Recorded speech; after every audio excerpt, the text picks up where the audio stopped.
تصور کن یه دریاچه هست که هر چی توش بیفته کم کم تبدیل میشه به مجسمه سنگی. بله، اسمش دریاچه ناترونه. این دریاچه تو تانزانیا قرار داره.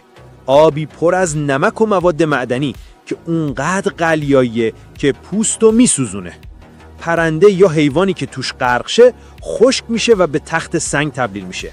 با این حال فلامینگوها انگار مهمون ویژن و تو این جهنم رنگی راحت زندگی میکنن و به پشمشون هم نیست. رنگ آبش هم به خاطر جلبک‌ها قرمز و نارنجیه. بگو ببینم، دوست داری تو این دریاچه شنا کنی؟